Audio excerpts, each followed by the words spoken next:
Welcome everyone to Leading Questions, Envisioning a World Beyond Plastics. I am Becca Vinciquera, Director of Health and Sustainability for the Student Association, and I will be your host for the evening. Our guests are Judith Enck, founder of Beyond Plastics, and Dr. Erin Bell, professor from our School of Public Health. Together, they will discuss the impacts of plastic production and disposal on our environment and health, as well as being effective advocates and leaders. It is fitting that we have such accomplished women leaders to kick off Women's History Month. This event is also part of the Campus Sustainable Development Goal Week, highlighting SDG 3, Good Health and Well-Being, SDG 10, Reducing Inequities, SDG 12, Responsible Consumption and Production, SDG 13, Climate Action, SDG 14, Life Below Water, and SDG 15, Life on Land. We take pride in linking our campus actions to international efforts on sustainability. Tonight's event is sponsored by the Student Association, the Office of Public Engagement, the Center of Leadership and Service, the Office of Sustainability, and Zero Waste Capital District. We also want to thank UAS for their generous support in making this event possible. I'd like to start by introducing Judith Enck, our first speaker. We are proud to host Judith Enck tonight. Judith is a dynamic community leader who has spent her expansive career working to protect public health and the environment. She began as an environmental advocate and has held top influential positions in state and federal government. Appointed by President Obama, Judith served as the regional administrator of the U.S. Environmental Protection Agency, overseeing environmental protection in New York, New Jersey, 8 Indian nations, Puerto Rico, and the U.S. Virgin Islands, in addition to managing a staff of 800 and a $700 million budget. Previously, Judith served as Deputy Secretary for the Environment in the New York Governor's Office and Policy Advisor to the New York State Attorney General. She was Senior Environmental Associate with the New York Public Interest Research Group, served as Executive Director for Environmental Advocates of New York and the Nonprofit Resource Center, and is a past president of Hudson River Sloop Clearwater. Passionate about protecting public health and the environment, she teaches classes on plastic pollution as a senior fellow and visiting faculty member at Bellingham College, and was recently a visiting scholar at the Elizabeth Hobbs School of Law at Pace University. Judith founded Beyond Plastics in 2019 to end plastic pollution through education, advocacy, and institutional change. She appears on a weekly public affairs radio show on a local NPR affiliate, The Round Table on WAMC in Albany, New York. Judith lives in upstate New York with her husband, where they built a passive solar home with their own hands and with lots of support from friends and family. She designed her town's rural recycling program. She is a proud parent and enjoys reading and following the news in her spare time.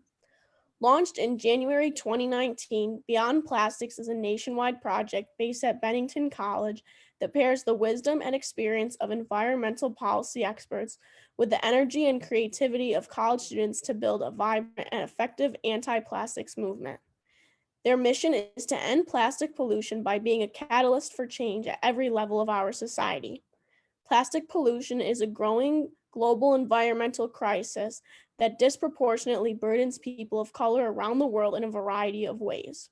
We join Beyond Plastics to stand in solidarity with these communities around the world and seek to find respectful and productive ways to lend our assistance in the struggle to end plastic pollution and environmental racism. Thank you for being here with us tonight. We are looking forward to your presentation. Thank you, Becca. That was such a generous and thorough introduction. And I'm kind of exhausted just hearing about my life, but you really put it together nicely. And I look forward to seeing your career as an attorney, as we discussed before we started. And I really want to thank the SUNY Albany community for inviting me here tonight. It's an honor to be with you. And before I launch into my presentation tonight, which is about environmental protection and plastics, I just want to spend a moment and ask us all to just think about the unfolding crisis in the Ukraine and the struggle for people in that region, and our hopes and our prayers for a peaceful resolution. So if we could just take a moment of silence for what is unfolding, I would appreciate it.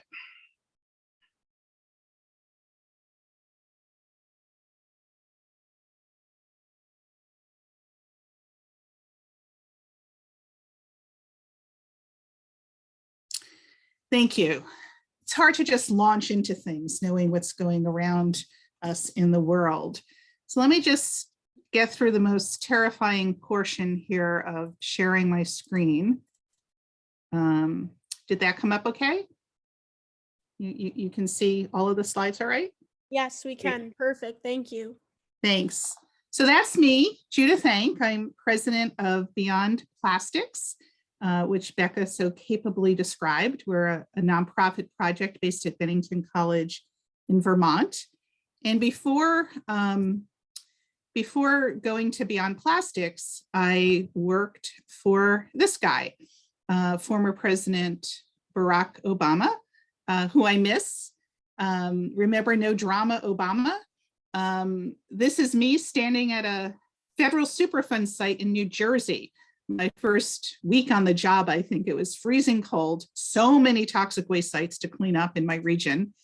And on the top of that slide, you see my Twitter handle and the Beyond Plastics Twitter handle. And I want to urge you all to live tweet this talk, share this information. Twitter can be a force for good. So please get that information out, anything that strikes you. So let's go back to the first Earth Day, April 22nd, 1970. Literally millions of people gathered at events all over the world. And it wasn't just a one-day event. The Earth Day launched the creation of the Environmental Protection Agency. It prompted Congress to pass new laws like the Clean Air Act and the Safe Drinking Water Act, which continues to protect our health. And it was that kind of social movement that led to some pretty significant improvements in the quality of our environment. I'm going to talk to you tonight about plastics. Take a look at this comic. This is the last funny thing you're going to hear tonight about plastics, because it is a daunting, daunting problem. And it revolves around this. The fundamental problem is the United States, with 4% of the world's population, uses 24% of the world's natural resources. And I appreciate SUNY Albany focus on sustainability, commitment to the UN goals, and those are goals that we need to internalize into all of our decision making. So not surprisingly, we also generate 12% of the world's solid waste. This is not sustainable. Business as usual is not going to cut it. And we really need to fundamentally change the way we relate to the world's natural resources. Plastics is a particular problem. The United States is ranked #1 as the world's largest generator of plastic waste at about 42 metric tons a year. So you're gonna, when you look at this issue, and if you're doing papers or research on this as students, you're gonna see a lot of finger pointing to other countries that they don't have sufficient solid waste infrastructure. But what that misses is the fact that when it comes to plastic, the United States and Europe export a lot of waste to other countries that are not equipped to handle this. Plastic production has surged over the past 50 years from about 15 million tons in 1964 to 311 million tons in 2014. That's expected to double in the next 20 years, unless new laws and policies are adopted to change this trajectory. Half of all plastic made since 1950 was made in the last 16 years. So this is a relatively recent problem that is very much affecting our rivers and our ocean. We are turning our ocean into a landfill. Roughly 15 million tons of plastic enter the ocean every year. Most of that plastic goes to the floor of the sea. It doesn't hang out around the surface of the water where it can be conveniently scooped up. Once it gets into the ocean, it is virtually impossible to get it back. So you've probably seen advertising of ocean recovery of plastic and trying to scoop it off the surface of the ocean. Those projects typically don't work. And if they do work, they get a tiny, tiny, tiny percentage of the plastic that is in the ocean. And let me explain how it gets there. It's not mostly dumped from seas. It's mostly plastic litter. So you're walking down a street in Albany, or you're at a park, and a plastic water bottle or a plastic bag or a cigarette butt that has plastic in the filter gets littered. It rains. The rain will sweep the plastic into a storm drain that sends it to a river typically, or a stream. And then all rivers and streams eventually discharge into the ocean. So 80% of the plastic in the ocean is essentially litter from the land. And unless there's a major change in our environmental laws and policies, by 2025, for every 3 pounds of fish in the ocean, there will be 1 pound of plastic. And that just stops me in my tracks every time. Fish is a major protein source around the world. A lot of people rely on fish as their free protein source. And the ocean is getting overwhelmed with plastic. And it's not just big pieces of plastic. We're particularly concerned about microplastic. Here's how microplastic gets into the ocean. Let's say a single-use plastic water bottle is littered on a city street, goes into the storm drain. You know the routine, right? Goes into the river, goes into the ocean. That plastic water bottle is exposed to sunlight, making it brittle. And then there's wave action. And the waves are almost like paper cutters. And so one plastic water bottle will become hundreds, if not thousands, of smaller pieces of plastic called microplastics. And they are a real threat. Microplastics are 5 millimeters or less. So it's the size of a grain of sand. They are always degrading. They're barely visible, but they can do great harm. They leach and absorb toxic chemicals that may be in the water, and they cause physical obstructions as the microplastics are ingested through the food chain. So this is a pretty serious issue for fish and wildlife. This is a typical photo of a seabird. This is not a one-off. This is regularly experienced.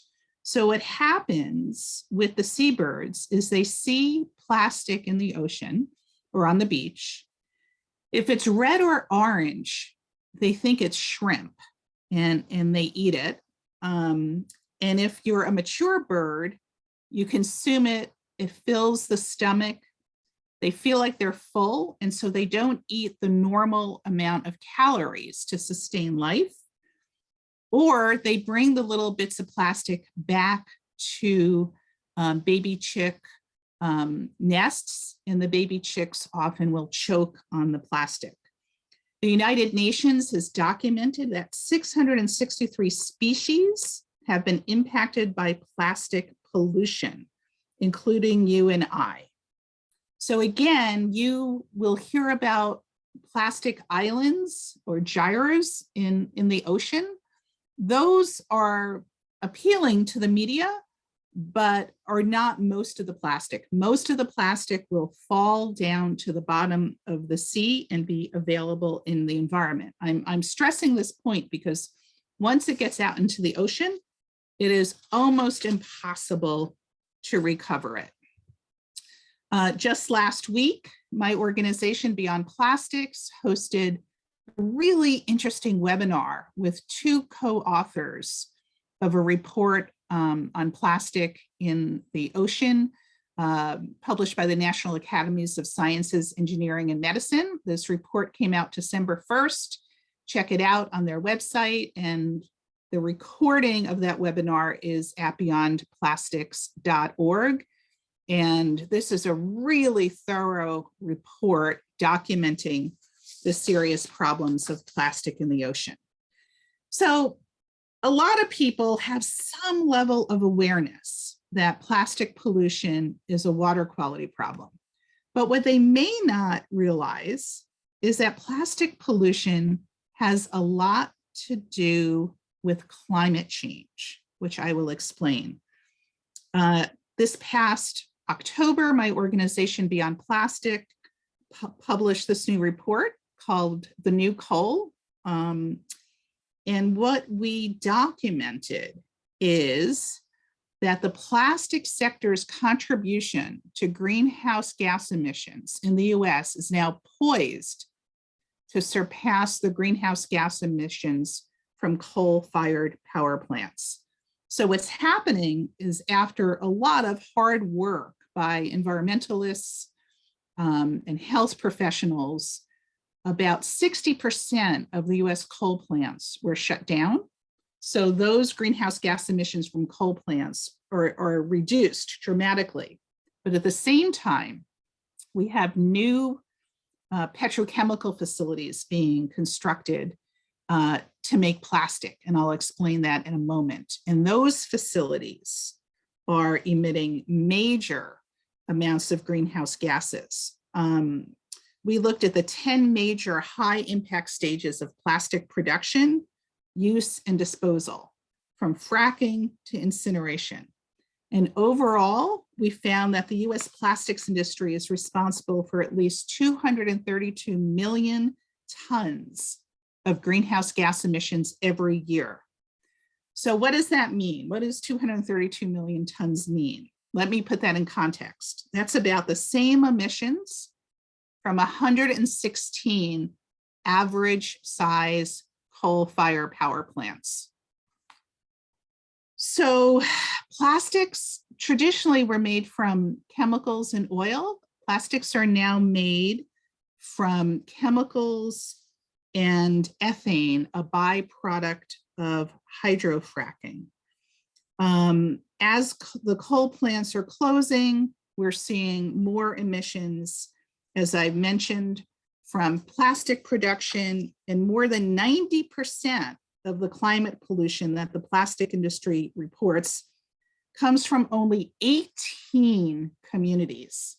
These are 18 low-income communities in Texas and Louisiana. And let me explain how plastics are being made these days. So hopefully you have heard of the technology called hydrofracking, which takes gas from underground. It's not conventional gas drilling.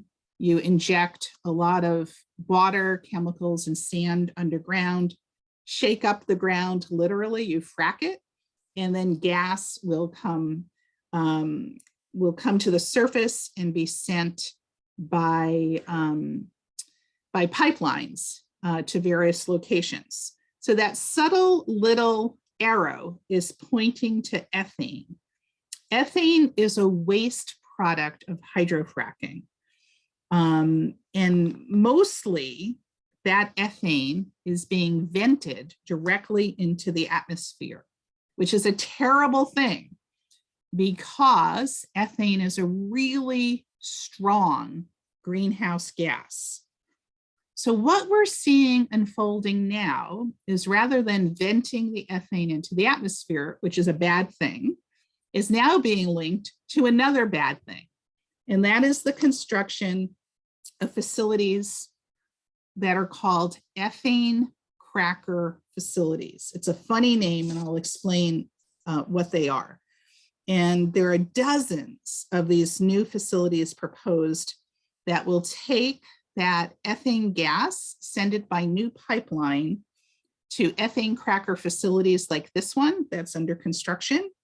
And basically you heat the ethane to a really high temperature, it cracks, and it becomes ethylene, which is the main building block for single-use plastic packaging.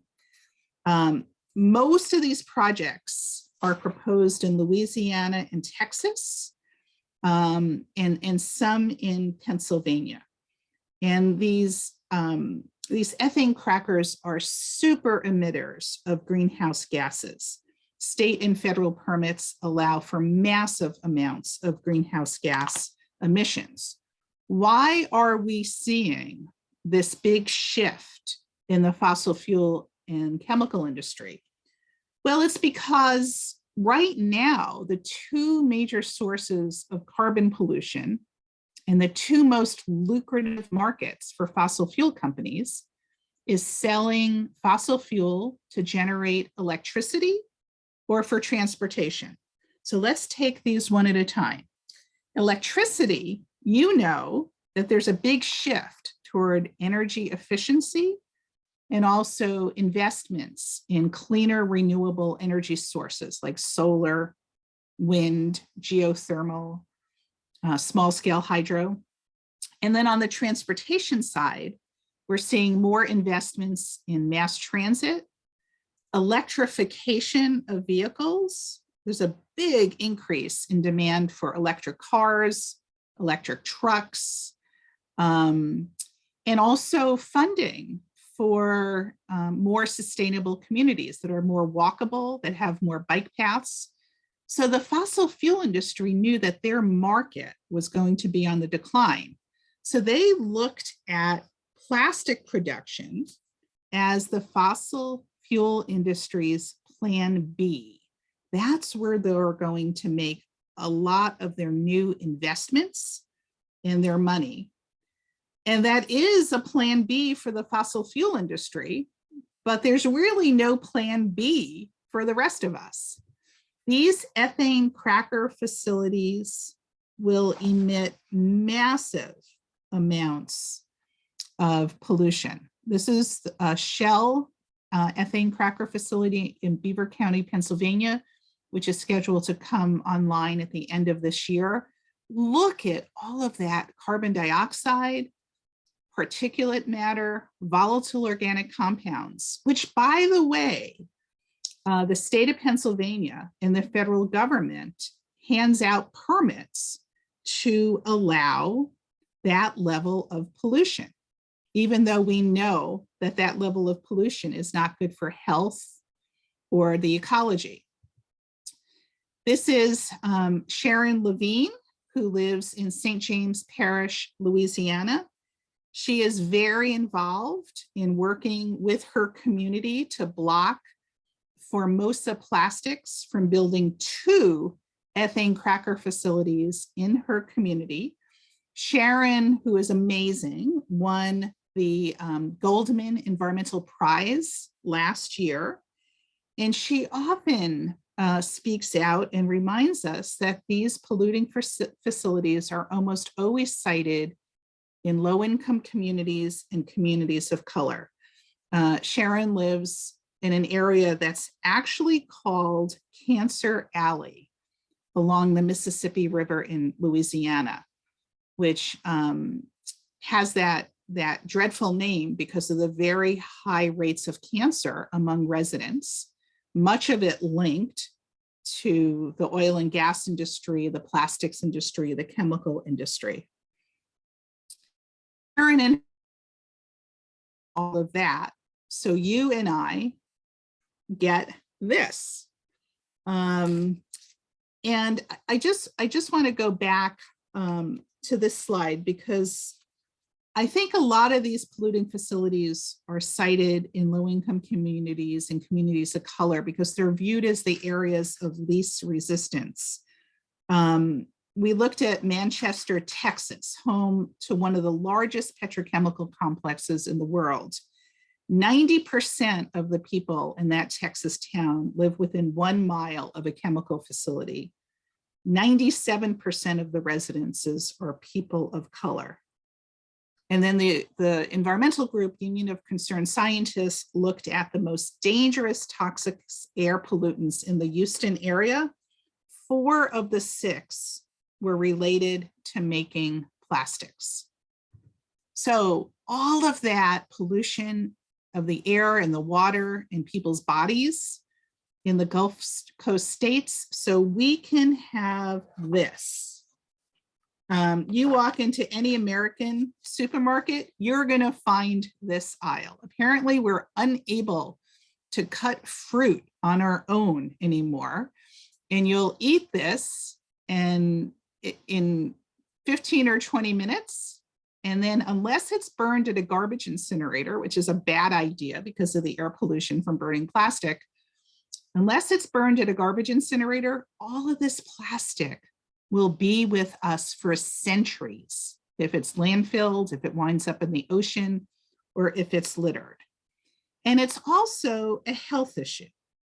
I think it's not good to breathe in or eat plastics, period. I'm willing to go out on a limb on that. 42% of plastic ever produced was made for plastic packaging.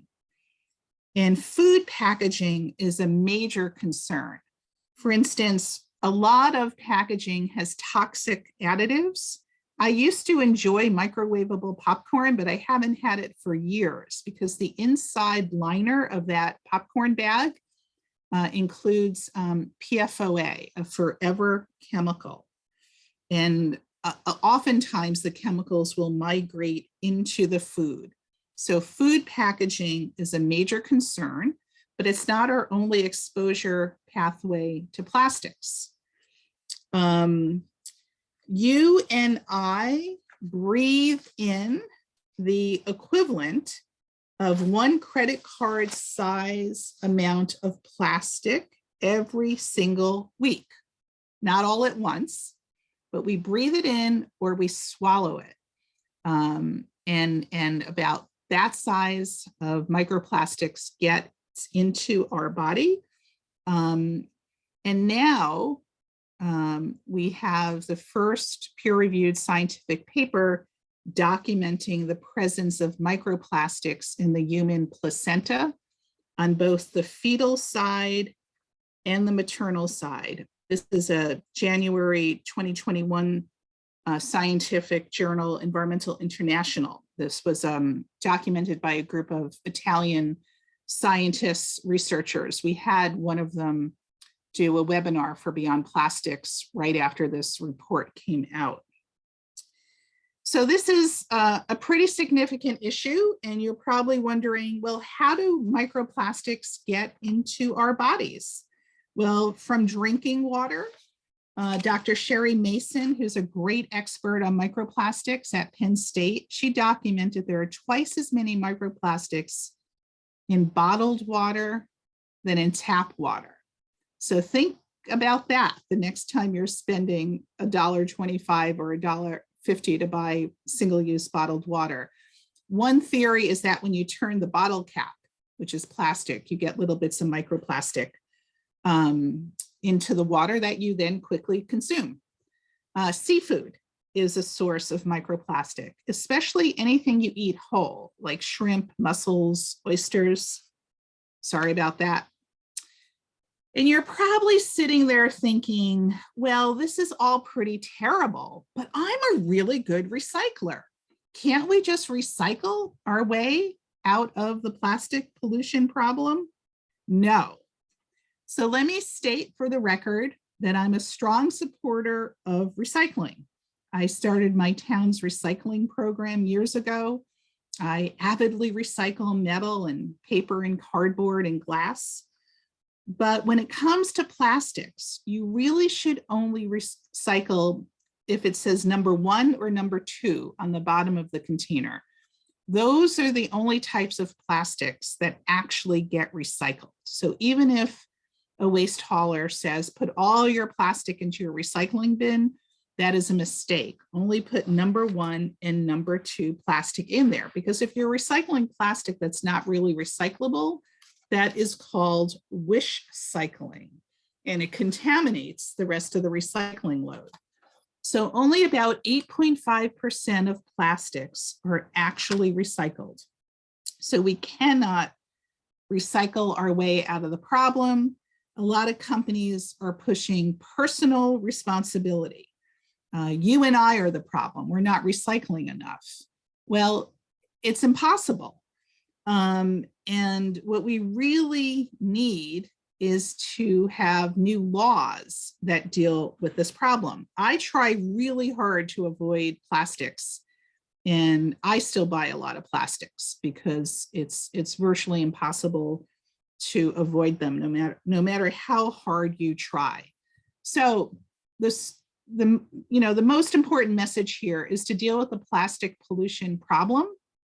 We have to make less plastic. It's that simple, and it is that complicated. So how do we do that? How do we make less plastic? It's not about your personal choices. I applaud all of you who are bringing reusable bags to the store, who are using refillable metal water bottles rather than wasting money on buying single-use plastic water bottles. Everything you're doing to reduce the use of plastic is terrific, but we need a systemic change. We need to become informed and take action and call on our political leaders to change the status quo.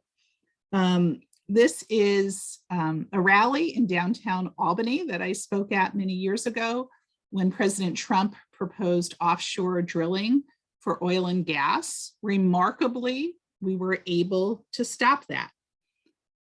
I recently established Beyond Plastics project, a nonprofit project at Bennington College, and I teach a class on plastic pollution, which you are all invited to take. It's 1 credit, or you can audit it.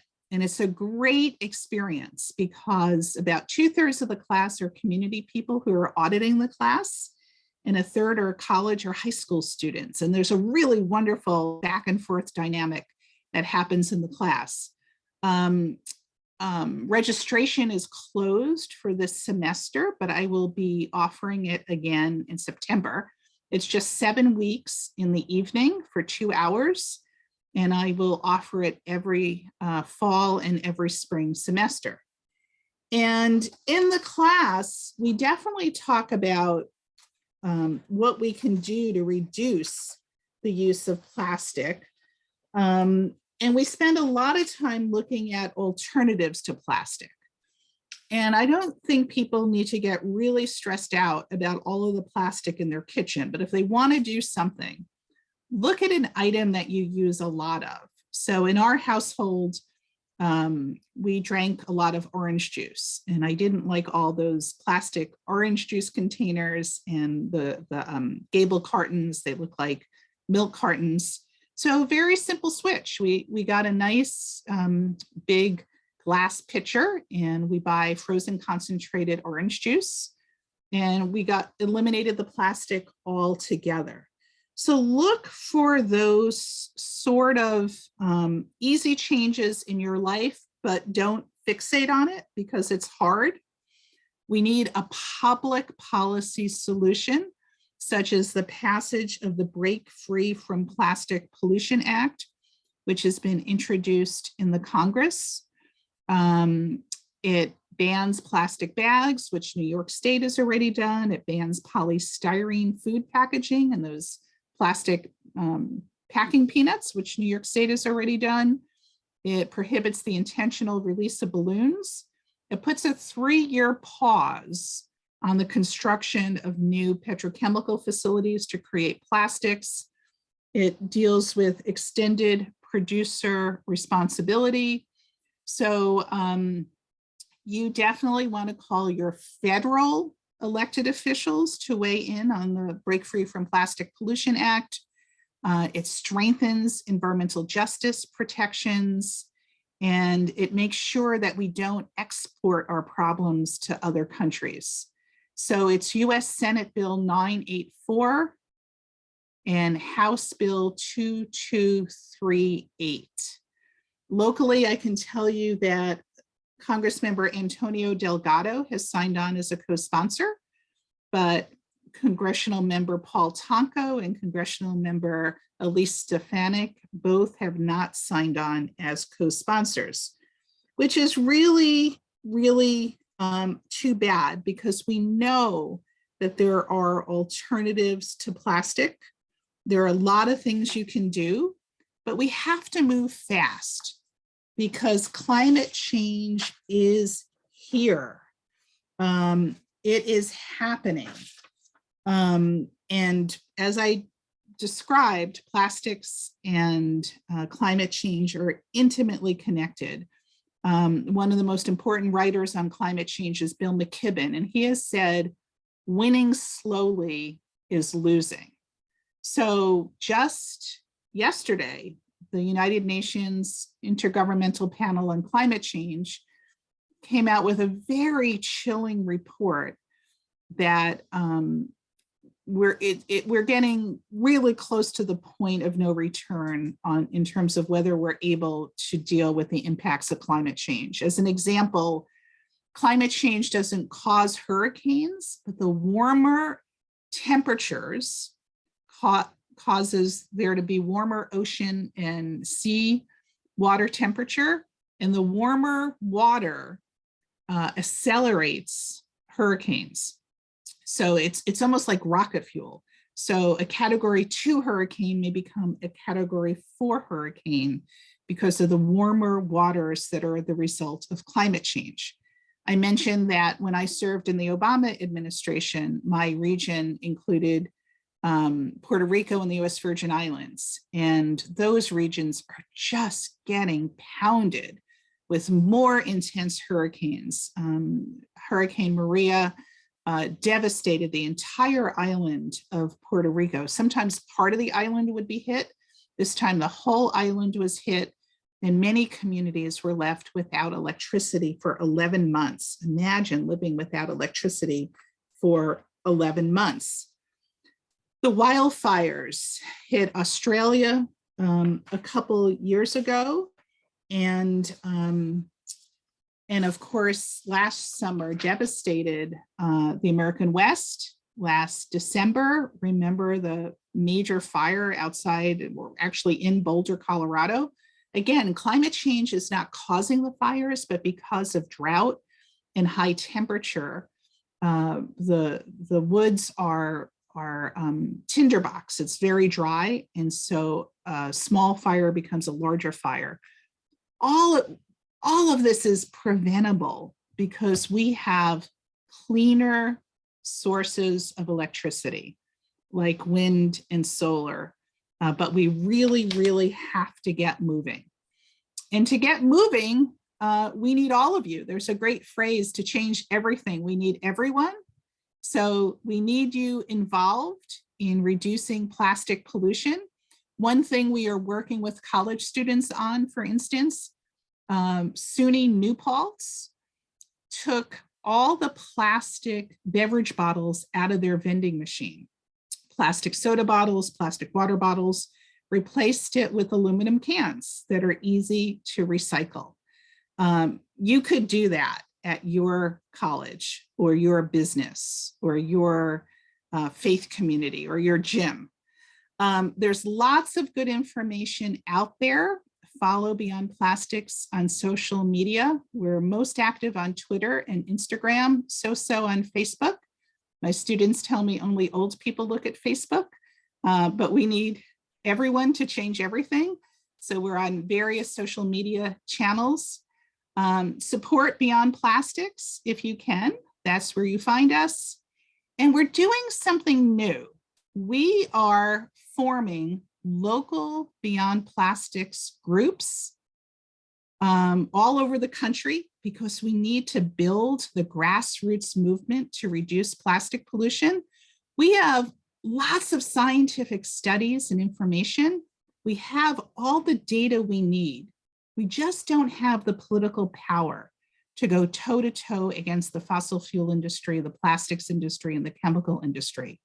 So we've just launched a new project to set up local Beyond Plastic groups, which could include colleges. So we could have a Beyond Plastics group at SUNY Albany, for instance. Or if there's an existing group, we don't want to erase that, you can be an affiliate. So take a close look at this slide. There are two ways that you can get more information on forming a local Beyond Plastic group in your community, at your college, at your synagogue or church. Contact my colleague Megan Wolf to learn how to plug into that.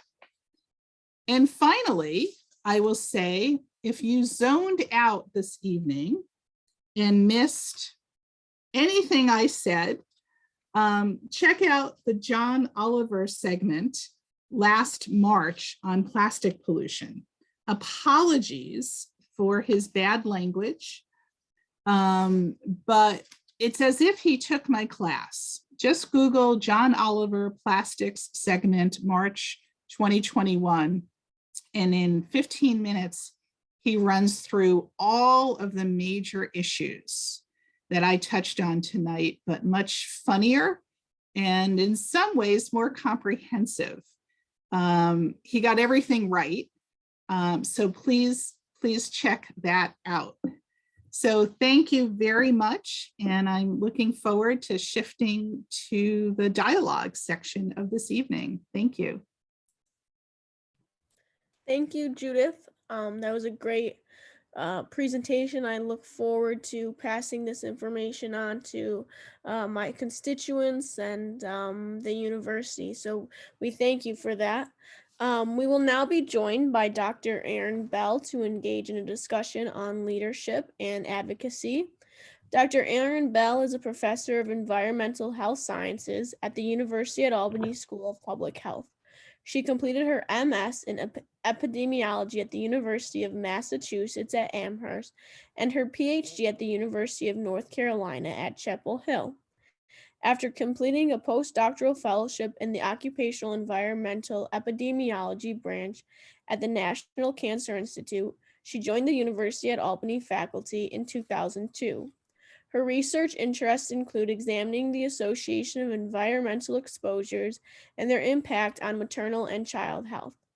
Currently, she is the co-principal investigator with the New York State Department of Health of a study to recruit and enroll participants in a prospective cohort of adults and children in Newburgh and Hoosick Falls to examine the long-term health effects associated with consumption of drinking water contaminated with per- and polyalkyl substances. Given the strong correlation between excess exposure to environmental contaminants, poverty, and racial inequalities, her research and community service have more recently expanded into exploring the health outcomes related to these disparities. She currently serves on the executive committee of the Center for Social and Demographic Analysis, is a member of the Community Advisory Board for the Ezra Prentice Neighborhood, an environmental justice community in Albany, New York, and a member of the National Academy of Medicine's Committee on Guidance of PFAS testing and health outcomes. Welcome, Dr. Bell. Thank you very much, Becca, for that really thorough biography. Of course. It makes me feel old, but thank you so much. And thank you also for helping to host tonight. This is such a lovely event, and it's nice to see you again, Judith. One of these days we'll be in person. We have had the pleasure of doing a couple of Zoom meetings with communities since the shutdown, and I'm thankful we were able to keep working with our communities, especially our environmental justice communities, and I'm excited to be here this evening. So Judith, I'm told that traditionally we start the question and dialogue with two polls, and Mary and Mary Ellen will post those polls. And for the students on board, this is just a test to see if you were listening. So the first poll question is reducing plastics a climate change issue? Yes or no? To help us frame our discussion tonight. They were listening. Excellent.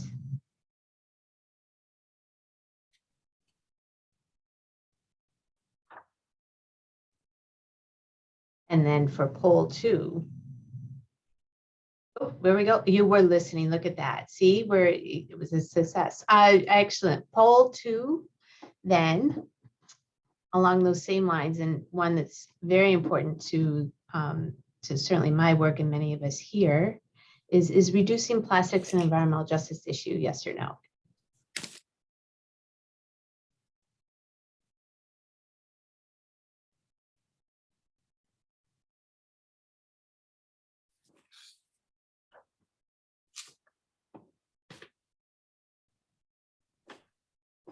Excellent, excellent. So one of the phrases when I'm working with communities, I often say information is power. So we've gotten through the first stage of that, and I'm looking forward to exploring some of these questions in more detail, Judith. But I wanted to walk a little bit down memory lane, since we have students on with us, and it's helpful for them to understand how we walked our pathways, how we started where we were in college and worked our way out into this life, to see some people have a linear pathway, others have a much curvier one. So I was wondering if you could share with those on tonight your pathway to where you are, how you got to the point where you were working with President Obama. So what pathway did you take? Sure. So after college, I wasn't entirely sure what I wanted to do. I was thinking a social work school or a law school, but I did an internship with the New York Public Interest Research Group, NYPIRG, and I got assigned to pass a bill called the bottle bill, the nickel deposit on beverage containers. And I worked really hard and the bill didn't pass. And I was annoyed and thought, let me stick around Albany for another year and try to pass this bill. I don't let go of things easily. So I couldn't find an environmental job in the Albany area. So I did get an environmental job as the office manager at Environmental Advocates. And I made a deal with them. I said, I'll be the office manager as long as I can keep lobbying on the bottle bill. And they said, as long as you get your work done. So basically I lobbied in the legislature all week long and did all the tedious clerical work on the weekend, and still didn't pass the bill. But then it came up another year. I stuck around and did pass it. And that was really important to me to finish that. And I got to know the environmental community. I got to know the New York State legislature pretty well. And I was at a board meeting of Environmental Advocates. It was a huge board, 65 people. And the executive director announced he was leaving. And the board was panicked because there were financial problems, which is common with many nonprofits. They knew they didn't have money to do a search. And so during that board meeting, I was quite honestly just kind of sitting there doodling, how does this involve me? And a very well-respected board member said, well, why don't we just hire Judith to be the executive director?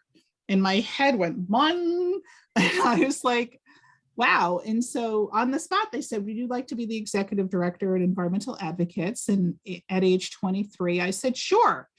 And that really kind of set me up to do more significant policy work. I stayed there for a number of years. I then worked for 10 years with New York Public Interest Research Group, NYPIRG, as a community organizer and also as a lobbyist in the state legislature. After that, I worked in the New York Attorney General's office. I mean, you heard this all before, but it wasn't a typical path, and I never really had a 5-year plan. I just kept tumbling into really interesting things to do. And I think the lesson is to follow your heart. Money is overrated. I never took a job based on the income, easy for me to say, because I didn't get out of college with, really crippling loans, because college was expensive when I went, but I paid down my loans pretty early, first in my family to go to college. So I just kept working on issues that I cared about, and things came together. Now, what was interesting is when you're appointed by the president, when your last day on the job is, because when he leaves, you leave. So I had a couple years to think about what I wanted to do next. And I was really taken by the plastics issue. And I felt like there was an unmet need. There was not enough attention on this. So I took a chance, and I knew I wanted to work on plastics. I didn't know where. I dragged my husband to live down in New York City when I worked at the EPA. It was his turn to decide where we were going to live. So we came back upstate. And professors at Bennington College recruited me to teach there. And because Erin, I met them through the work on Hoosick Falls. Mm-hmm. And I'm like, teaching, that didn't really occur to me. So once again, I proposed an arrangement. I said, how about if I teach 2 classes a semester and Bennington College becomes the home of Beyond Plastics? I don't know if it's going to work. You know, we have to do fundraising for it, but will you be our fiscal sponsor, and can the college be our home? They said yes. That was about 3.5 years ago. And now we've gone from a staff of 1 to 7, all women, and we are having an impact. There's never enough hours in the day, but every single day is interesting and an adventure. And that's, students, that's what you want to do. You want to find something that you love, and everything else will fall into place. Thank you for that. I think it's right on. And I think be ready to embrace opportunities that come your way and take advantage of that. And you've certainly been able to do that. We were talking earlier this week about the importance of public service. And, you know, the last several years, it's been a little hard, as a society, as a country, to really trust in government. We've seen a lot of angst, and I'm just wondering, for students, you know, what is your advice to students and encouragement for students who want to have a life of public service and perhaps bring that together? Why is it important, and what would your words of wisdom be? Yeah, thanks so much for raising this. I'm worried about this. We need smart students, smart young people to go into public service. And if you're thinking about environmental protection, don't just think in terms of being an environmental engineer or an environmental lawyer. We need that. But when I worked at EPA, for instance, we hired forensic accountants. We need accountants. We need medical experts. We need communications people. We're not communicating these issues in the most effective way. I'm not the most effective communicator. We need people across the board to really focus on environmental protection. And then, we really need computer scientists because government agencies often have to go with the lowest bid. And if you don't have a good computer system at your agency, things just kind of collapse or go slower than they should. So when I would speak in classes, not as the professor, but, you know, invited to speak in a class, high school, college, I would almost always ask the students, raise your hand if you're thinking about a career in public service. And what's really disheartening is the number of students that raise their hands is declining. And that's worrisome. And I think it speaks to the condition of our democracy, the fact that science is not valued and honored. We've seen this on climate change. We've seen this on COVID. Whoever thought we'd have debates over a virus?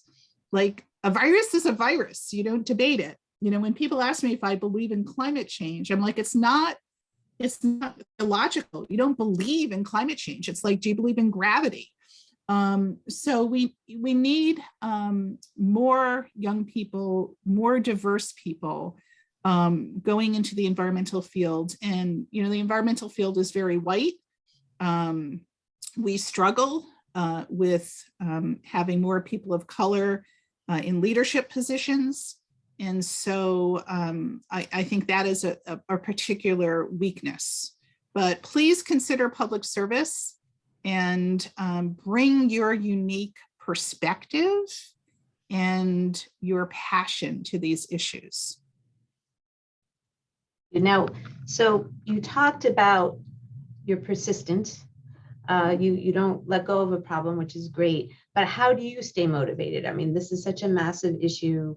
It's some of the stories are heartbreaking when you're working with communities. How do you stay motivated? How do you keep moving forward? Yeah, it's really hard. I mean, Erin, you're working on PFAS contamination issues, and we've got water contamination in my own little town, and I'm so frustrated with how the agencies are dealing with it.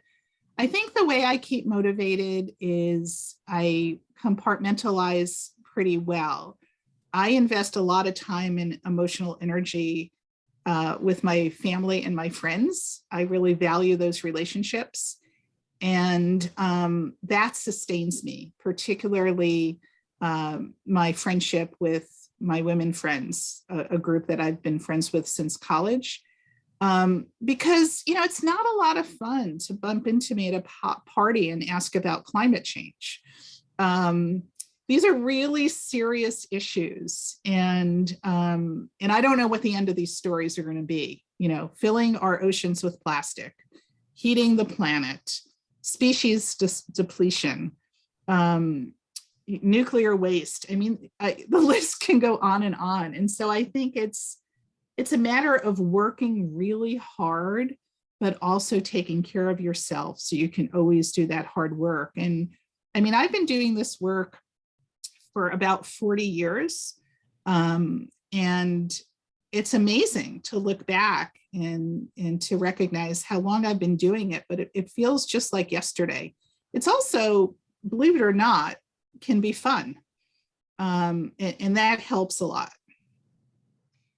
So you mentioned the 40 years, and one of the things I chat about with my students, the changes I've seen in the discipline of how we approach environmental epidemiology, it's much more interdisciplinary than it used to be in a good way. And people are starting to understand and promote the fact that we need to do our work hand in hand in partnership with communities. I'm curious, what in the 40 years you've been doing this, what have you seen changes, again, from your perspective, and in terms of a strength? What are the positive changes? What are changes that perhaps we could do without and need to improve upon? Well, yes, I think we're missing a sense of urgency at a lot of the government regulatory bodies. When I worked at EPA, I worked with a lot of really smart, wonderful engineers and scientists who would go out, do community meetings, and I would always urge them to listen with the intent to hear, really hear people. And also, when you come back to the office and there's a lot of discretion at these agencies. And when you have to decide how thorough can a Superfund cleanup be, what's the strategy on cleaning up drinking water, I always urged my colleagues to think about, what if it was their family on the receiving end of the pollution? Maybe not themselves, but their kids, their grandkids, nieces, nephews. There's a national environmental group called Food and Water Watch that I like, and their motto is fight like you live there. And unfortunately, we do a lot of fighting. I mean, I don't like fighting. I really don't. But you look at an issue like the Norlite hazardous waste incinerator, which is designated an environmental justice community in Cohoes, New York, and we're constantly fighting with the DEC to try to get them to enforce environmental laws so people are not poisoned. So what I don't like is the conflict. What I do like is meeting a lot of really interesting, brave people who are standing up for communities. And this is happening worldwide. We agree, and we learn far more from our communities than in terms of how to approach an issue and how it impacts their day-to-day life. And that can absolutely serve as another motivator for the work that we do. For students who are just starting out, this is such an overwhelming problem. There are so many aspects to plastics. You alluded to the fact that plastics are related to PFAS exposure, they're related to carbon dioxide, they're related to all the AINs and the EANs that we worry about with environmental science. But how, without getting overwhelmed, how do you start? How do you pick a place to start, and how do you pick away at it? Find allies, start doing the work with other students or community people. Find a group. It's so much more fun doing it as a group and you get more done. There's a multiplier. And people, people have strengths and weaknesses. Some people don't want to be out front speaking, but they'll keep the database together. And that's really important. Someone's a really good scientific researcher. Another person's a really good artist or musician. Everyone has a role to play. And the most important thing I did as a college student was an internship where I just got thrown into the deep end of the pool and was told, go figure it out, go pass this bill. My first news conference I ever did, I was told the general outline on how you do it. I was so nervous. My first news conference, don't tell anyone, I threw up that morning. I was so nervous and afraid. Then I went to the news conference and not one single reporter showed up. And so then my second news conference, I figured, oh, reporters aren't going to come up. So I'm not nervous. But reporters did start showing up. So just do it. Just pick the issue that animates you.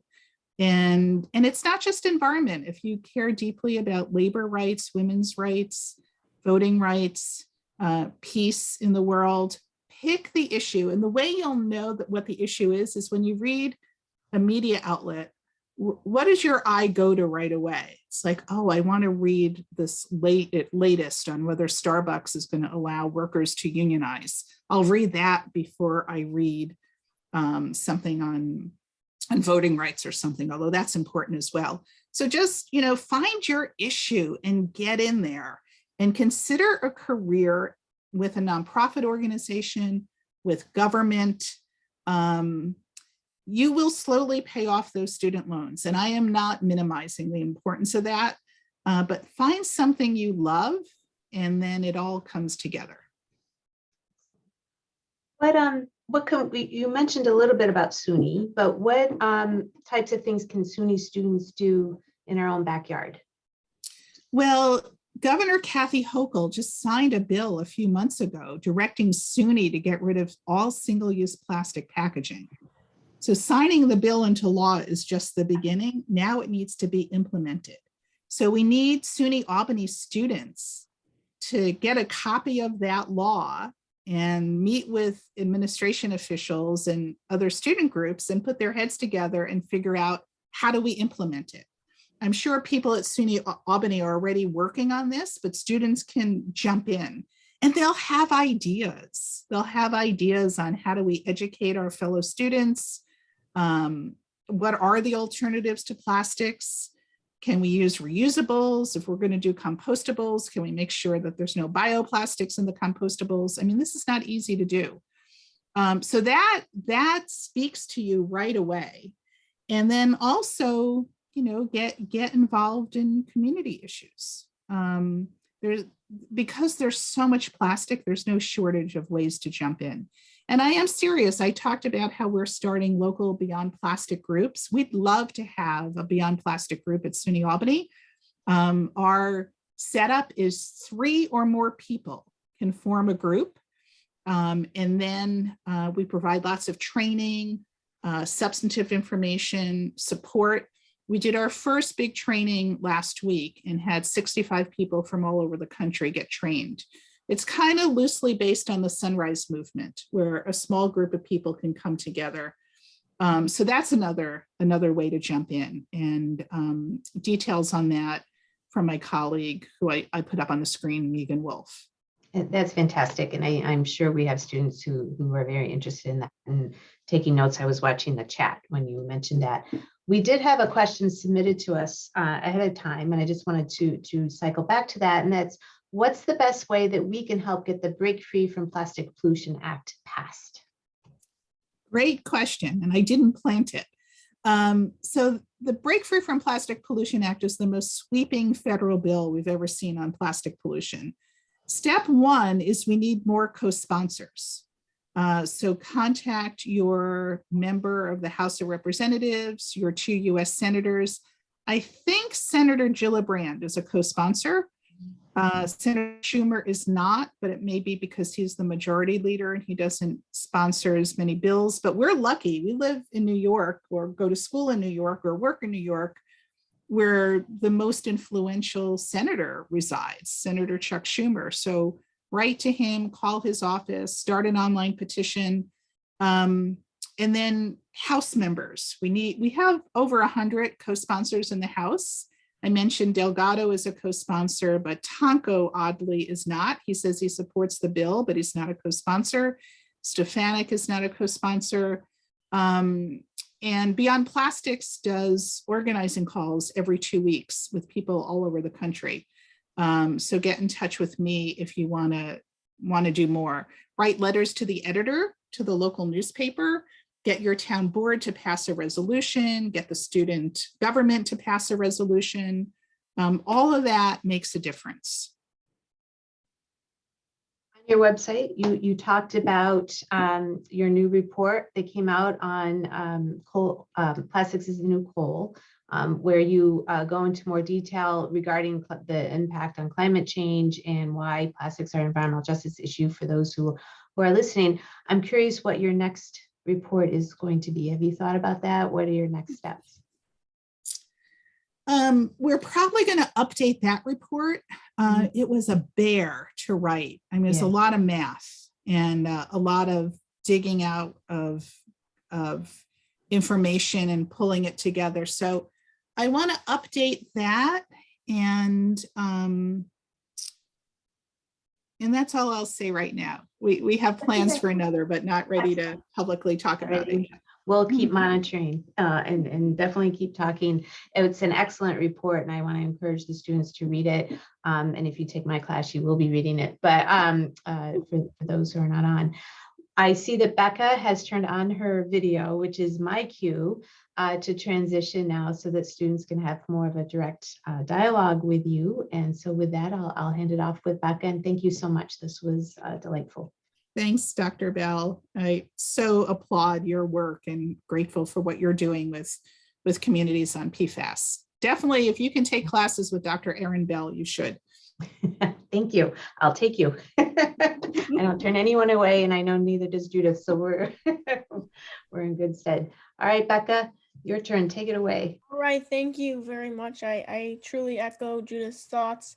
I highly recommend taking a class with Dr. Bell at the university. I've had numerous people reach out to me today who have taken a class with you and have told me to tell you they say hello and that they loved your course. So I do recommend. But this is the time for our Q&A. Before doing so, I want to thank you both, of course, for being here and for answering those questions.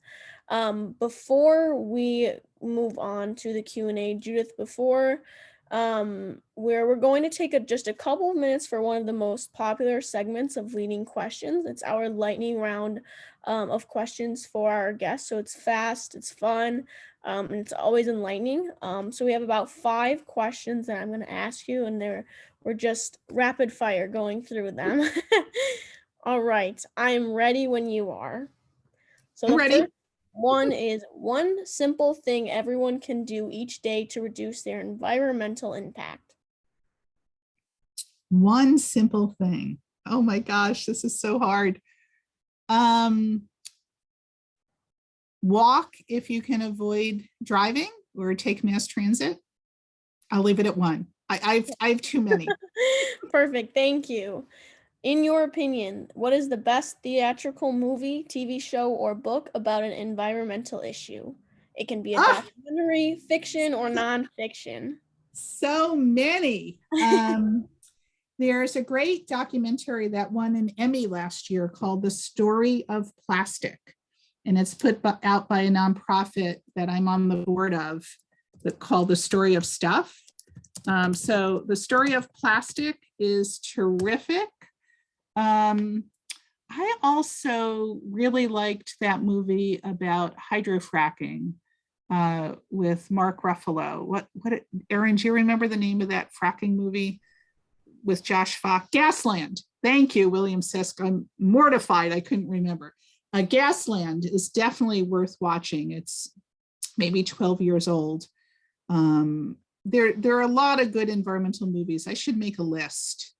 And then Any Music by Pete Seeger is truly wonderful and inspiring. Perfect. Thank you. Your favorite advocate or activist?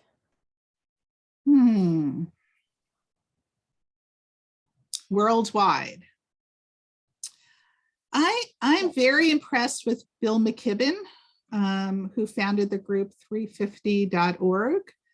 I am in awe of Lois Gibbs, who is a woman who lived at Love Canal in Niagara Falls and who went on to spend 30 years being an advocate. And then locally, there's so many amazing advocates. Joe Ritchie, Ritchie, Google him. He is a senior at Syracuse University, and he grew up in Cohoes, New York, in public housing right next to the Norlite hazardous waste incinerator. And he has become a really important voice for trying to get that very polluting incinerator shut down. He does incredible work, and I think he's 21. That's very impressive. I think somebody will be sending all of your answers, some of your answers, into the chat. So in case anybody is missing anything, just take a look at the chat. We have two more for you. We have Al Gore or Greta Thunberg. Who would you rather talk with? Greta. I love Al Gore, but time to lift up the voices of women, particularly young women. And she started an effort called Fridays for the Future, where she skipped class on Friday, and that like took off all over the world. Definitely check out the work of Greta Thunberg. And our last one, we have the most beautiful spot on Earth, in your opinion.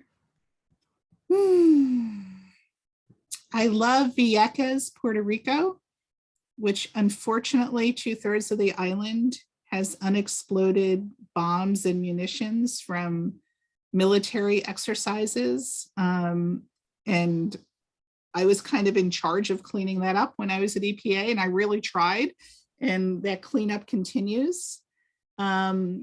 So definitely Vieques, Puerto Rico. Anytime you can spend in Puerto Rico, you should do it. St. John in the US Virgin Islands. And then in my backyard, the Postman-Kill waterfalls in Rensselaer County are really quite stunning, along with the Cohoes Falls in Cohoes, not far from SUNY Albany. Drive up to Cohoes and check out the Cohoes Falls. I know I broke all the rules. You wanted one, and I'm giving you 4 or 5. Okay. Sorry. That is okay. That was wonderful. I thank you for that. It allows us to learn a little bit more about our guest, and go beyond the presentation. So thank you very much. We have about 15 minutes for Q&A. Some students have submitted some questions for you. So the first one is, do microplastic pieces in our atmosphere serve as condensation nuclei and increase rainfall? I have not heard that they do. I have not seen any studies on that, but it's something that could be looked at, but I'm not aware of that phenomena. Thank you.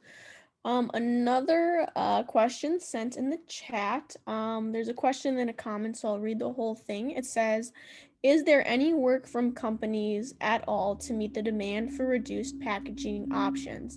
I feel like I can't buy fish that isn't coated in plastic, and that's codified in the laws. You can't even give away food in some places if it's not packaged. Well, this is a big problem. Some companies are making some modest shifts on their own.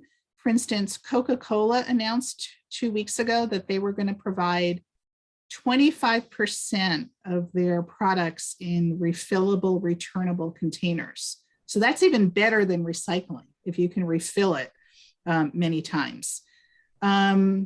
We need to adopt new laws. So I'm a former federal regulator. So my answer to everything is to pass an important new law and then effectively enforce it. There's a phrase called extended producer responsibility, which would put some environmental requirements onto the packaging companies. And it's pretty complicated.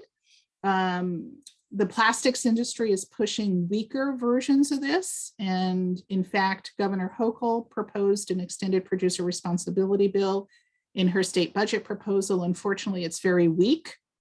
And so actually tomorrow night, my organization, along with a few others, are hosting a webinar on how to get a better extended producer responsibility bill adopted in the New York State Legislature. So if people want information on that, it's tomorrow at 7 o'clock on Zoom. If you want to spend another night at Zoom, send me an email. I'll put my email in the chat and I will make sure you get the Zoom invitation.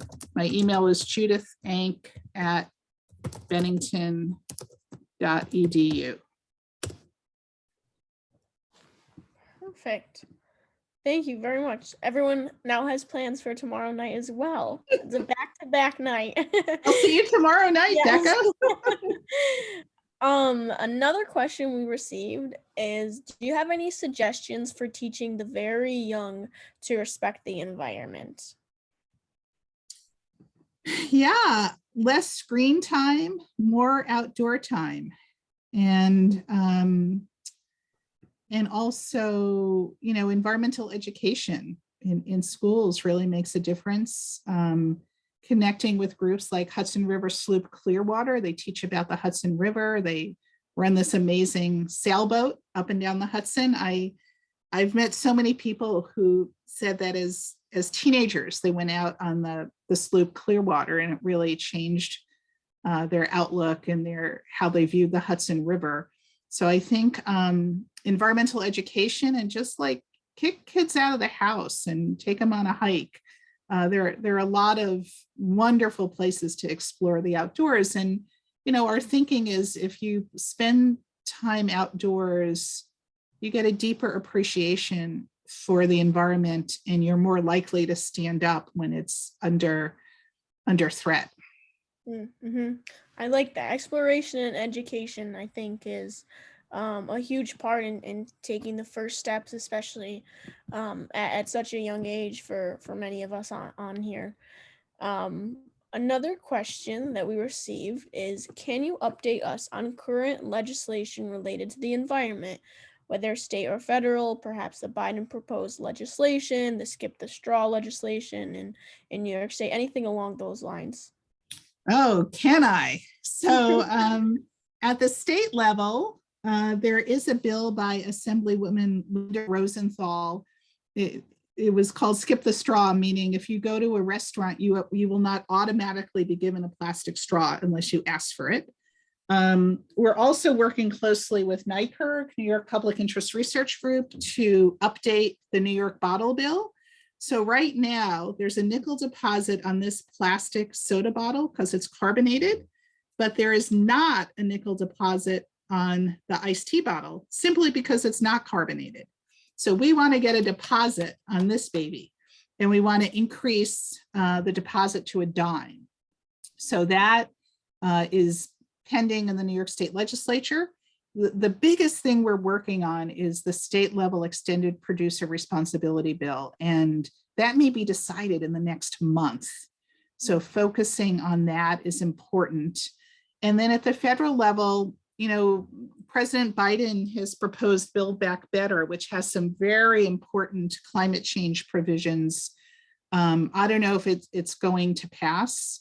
But certainly he is trying to tackle the climate change issue in a way that his predecessor did not.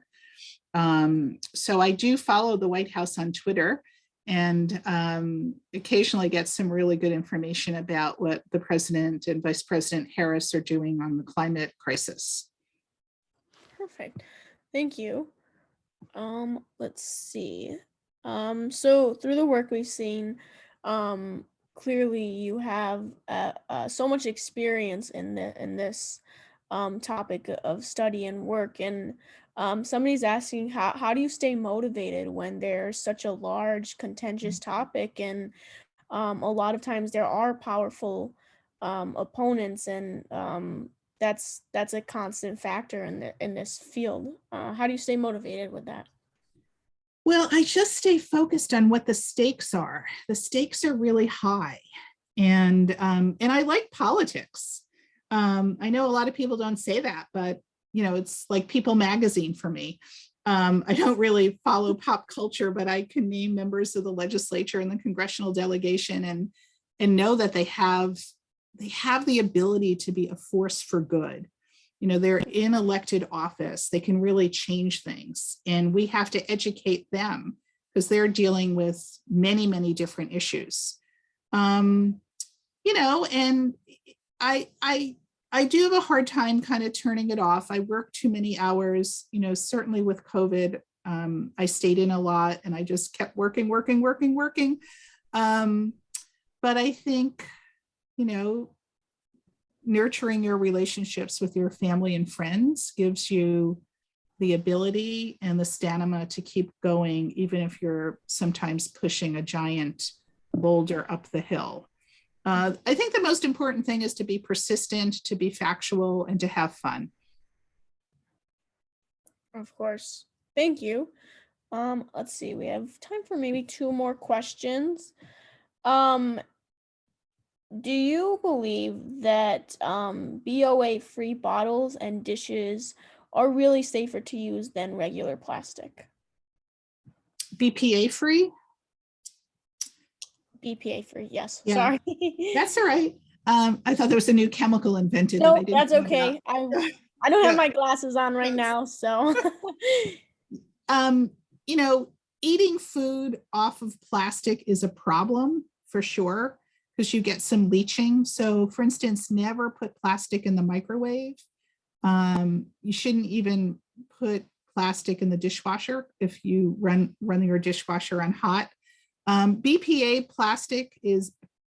free plastic is better than regular plastic if you can avoid it. So that is worth it. But I think we're going to see a real push toward stainless steel and back to glass. Those are, I tossed out all my plastic Tupperware, any kind of food storage, I only do in glass. Okay, thank you. I actually did not know that about the dishwasher. I will not be washing Tupperware. I will be doing that by hand now. You knew about the microwave though, right? I A lot did. of people don't know. Yeah, people still put plastic into the microwave, and like some products are like frozen dinners come in plastic and they're frozen and you're told to microwave it. Yeah, That and is there's no way around that. yeah. And then sometimes you kind of taste the plastic in the food, right? Never, ever, ever microwave plastic, please. Yeah. So I think one more question. We kind of touched upon this a little bit earlier. In this field, it is easy to be discouraged by powerful opponents or backlash for activism that's clear and that's present when you enter the field of advocacy. But are you hopeful about the future of the planet? Do you think the work that people are putting in is going to benefit us in the long run? I think people's contributions definitely make a difference. And it's interesting that today is the start of Women's History Month. The role of women in the environmental community is just amazing. There's also something about the plastic issue. It is really driven by women. My class that I teach online on plastic pollution is about over 90% women. I forgot to mention that about my class. It's on Zoom.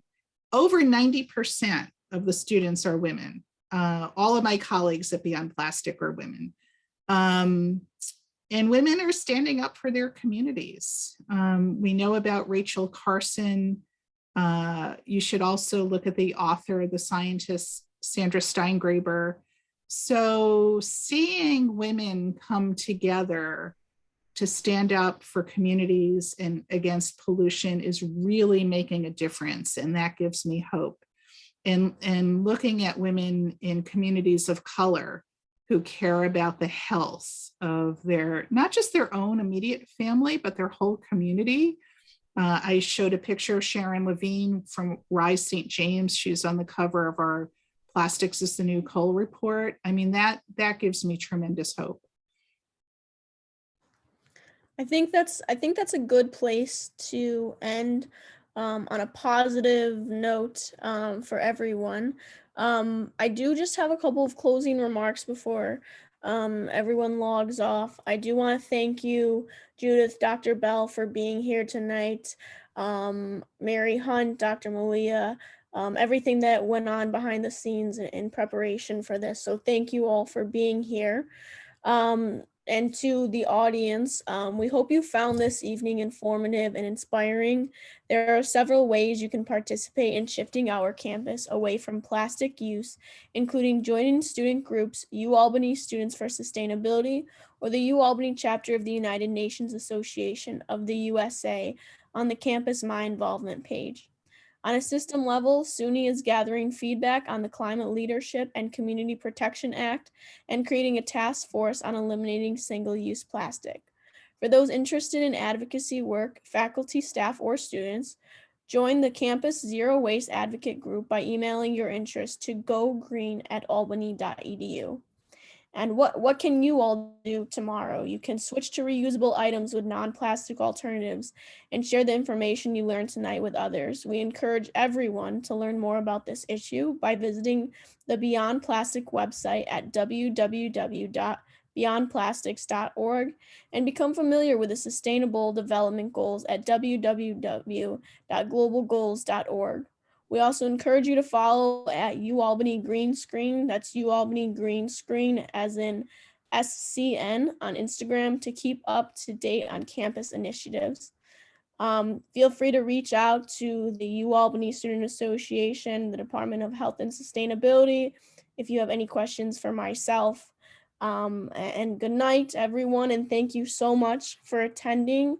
I'm going to pass on the festivities to our Office of Sustainability for the in-person program in LC24 on sustainable swap outs for plastic. Again, if you aren't there, we will share the information on Instagram at UAlbany Green Scene. So thank you everyone so much and have a wonderful night. Stay healthy and well. Bye. Thank you.